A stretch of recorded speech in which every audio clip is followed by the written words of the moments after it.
Welcome back. We have studied what is democracy in the last lecture, right?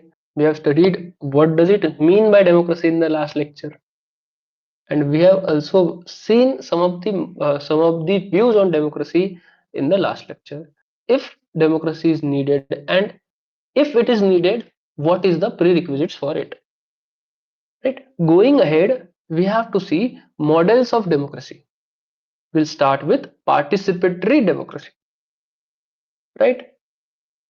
As I explain in every topic, I explain with etymology, right? I will explain with etymology first so that you have preliminary idea of what I am trying to say or what the topic is trying to say. So participatory democracy, participation of who? People to participate in affairs of state, people to actively participate in affairs of state, right? This can also be seen in terms of direct democracy, right? Where is direct democracy in the world now? Switzerland, where people participate in affairs of state. Direct democracy. What are the ways in which people participate in direct democracy? Right? The instruments like recall, referendum,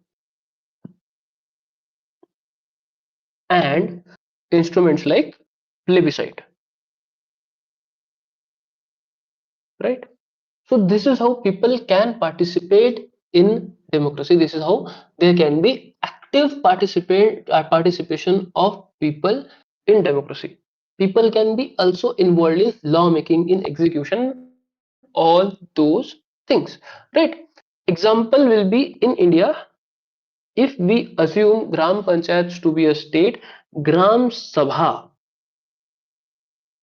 is kind of a direct democracy. It is a participatory democracy.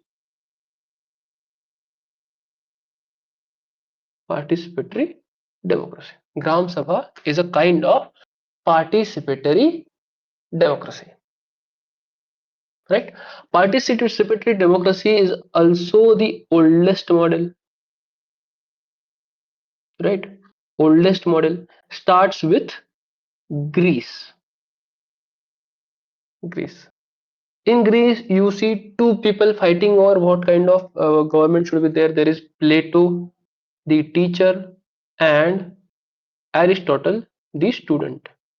Plato says that are people are without virtues, right? He has contempt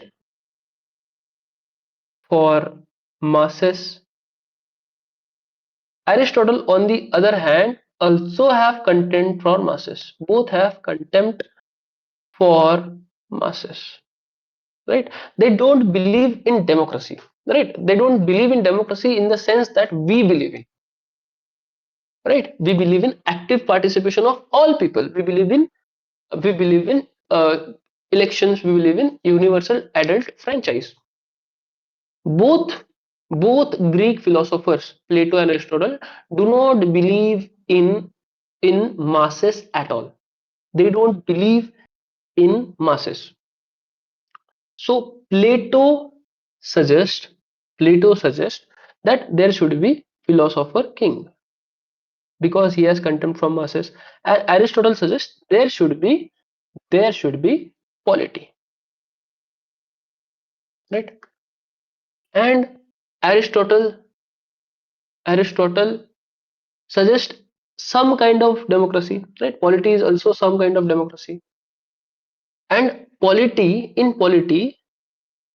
how does he explain his citizenship? What is his theory of citizenship is?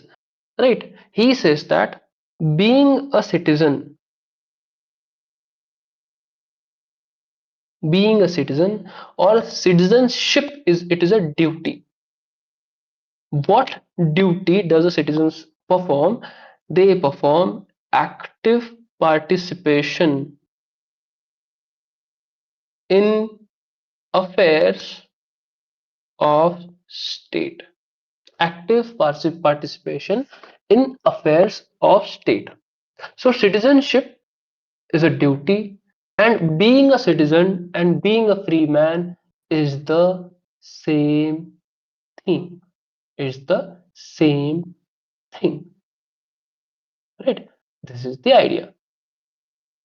This idea, this idea that citizenship is a duty, that there should be participation of people in affairs of state, as given by Aristotle, was taken further away, was developed more by Rousseau. Rousseau, in his concept of general will.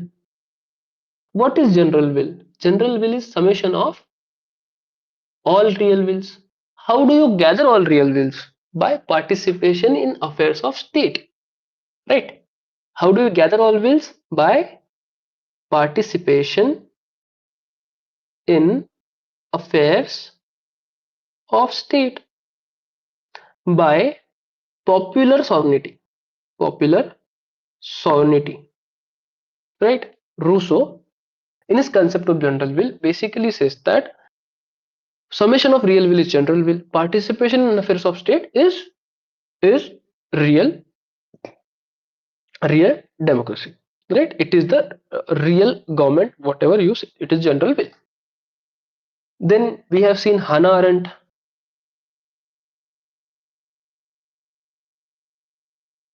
Hannah Arendt is Aristotelian to some extent, whereby she says that whereby she says that to to be fully human, to be fully human, you need to participate in political sphere, right? But she does not make distinction for citizenship. Aristotle makes this distinction from citizenship, that you should be property owning Greek male. Hannah Arendt extends the participation to everyone. So Hannah Arendt, in her concept of political man, or soon politicon, suggests that to be human, you have to participate in affairs of state, right? Then there is Gandhi, his concept of Swaraj, and particularly his concept of Gram Swaraj. His idea of state was like idea of state was islands of a small state like islands, right? He suggests that small villages can act like small sovereign state. They are self-sufficient in every sense of terms in their village itself. Gram Swaraj is nothing but villages are fully sufficient. They need nation only for defense, right, and foreign affairs. Otherwise, nations are fully self-sufficient with respect to polity, with respect to economy, with respect to everyone, everything else, right? So Gram Swaraj is nothing but active political participation, right? Gandhi is there. Then there is Habermas.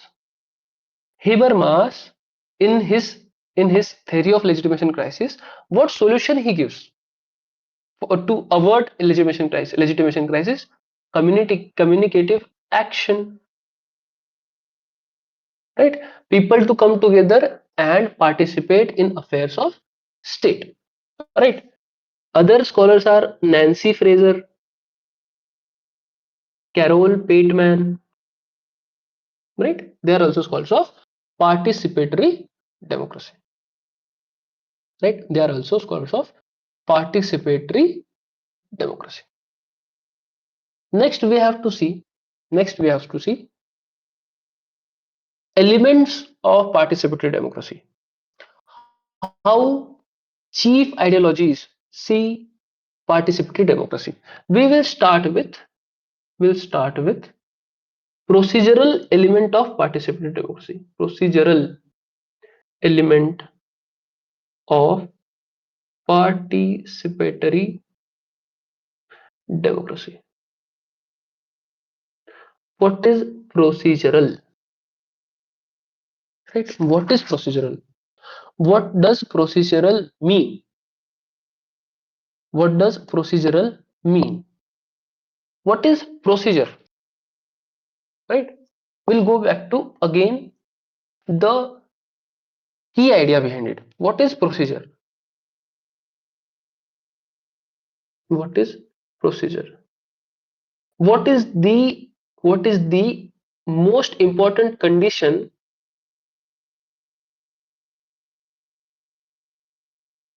for a particular type of system to be participatory democracy? What is procedural aspect of participatory democracy? It is participation of people. Without participation, it cannot be participatory democracy.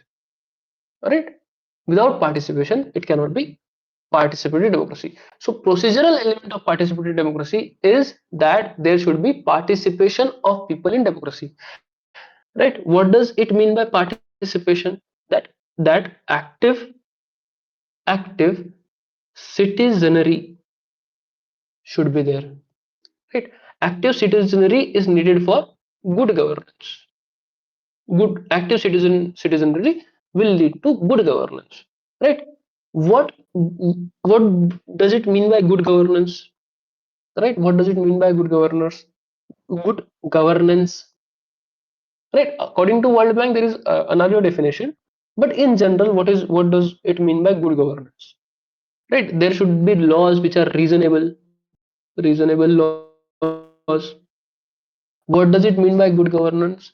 There should be accountability. What does it mean by good governance? There should be transparency. What does it mean by good governance? There should be uh, public participation. Again, participation is an element of good governance, right? Good management of public resources, right? Responsibility is also there. All these are elements of good governance, right? Objectivity is there, right? Uh, Compassion, empathy, compassion, everything is there. Good governance means reasonable laws and accountability and transparency and all of those things. Right? Participation is also a big part of it. So good governance needs active citizenship, that people are participating in in affairs of state. Right? If the citizenship is active, people live a virtuous life. Because why does this happen? Right? Right? Why people live a virtuous life in participatory democracy? Number one, because there is good governance. Right? Number one, because there is good governance. Why people live virtuous life and how people live virtual life? Because number one, subsidiarity principle. What does subsidiarity principle mean? Right? This mean this mean that if I am affected by the policy the most, I will make a good policy. Right? I will make a good policy. For example, for example, if I have to make an and disaster management guideline, if I have to make disaster management guideline for floods in Sikkim, it is better to ask people in Sikkim than people in, let's say, Western Ghats. Right? I am not going to make disaster management guidelines for floods in Sikkim by asking people of Western Ghats. I will ask the people in Sikkim. They will make the better policy. This is subsidiarity principle. Right? The second way in which people will live virtuous life and there will be good governance is transparency, accountability, all those things, participation, right? All those things,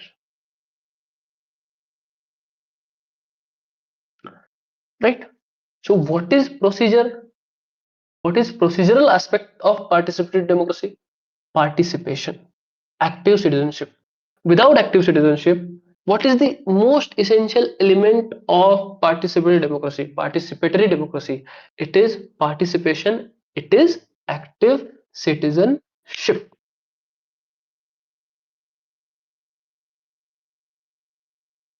Right? It is active citizenship. With respect to with respect to participatory democracy, we also have to see substantive element of participatory democracy. Right? Procedural element of participatory democracy. What is most essential element of participatory democracy, without which a particular kind of democracy cannot be categorized as participatory democracy, is active citizenship or participation of people. What is substantive element of participatory democracy? What is substantive element? Right? Freedom. Freedom. What is substantive? Again, what is substantive? Go back to its origin word, substance. What is substance? What are the values of participatory democracy? Right? How it is going to affect people? How it is going to affect people? Right? Freedom is the most important value from participatory democracy. Freedom of what? Freedom of uh, freedom of politics, freedom of citizenship, freedom of speech and expression, right? Freedom of speech and expression. So freedom is the most substantive element of participatory democracy. You can cite Rousseau here, right? Rousseau here. Says that Englishmen are only free once in 5 years. Englishmen are only free once in 5 years. What does he mean by that? That Englishmen are free when they vote, and that is only once in 5 years. But if they participate in democracy, they can be free all the time. Right? Freedom. It was also explained by Hannah Arendt and Gandhi. Gandhi in his concept of Swaraj, and Hannah Arendt in her concept of Zoon Politikon. Right? Then there is equality. Right? Equality equality is political equality is there. Anyone and anybody can participate in affairs of state. Right? Affairs of state. This is the another substantive element of participatory democracy. Right? Mm, it was criticized by Mill and Almond Verba in her concept of civic culture. Right? Active political culture, they say, is when people are excessively involved in politics, which they think is not a good way to go about it. Right? Mill and Tocqueville also criticize excessive participation of masses in democracy. But nonetheless, participatory democracy allows people to be politically equal. Right? What are the substantive elements of political democracy then? What are substantive elements? Number one, freedom. Number two, equality. Right? And what is the procedural element of participatory democracy? It is participation in affairs of state. Right? Participation in affairs of state. Now we have to see how different political ideologies see participatory democracy. The liberals will start with liberal view on participatory democracy, or also known as institutional view on participatory democracy. Liberal or institutional view, right? uh, Liberal or institutional view.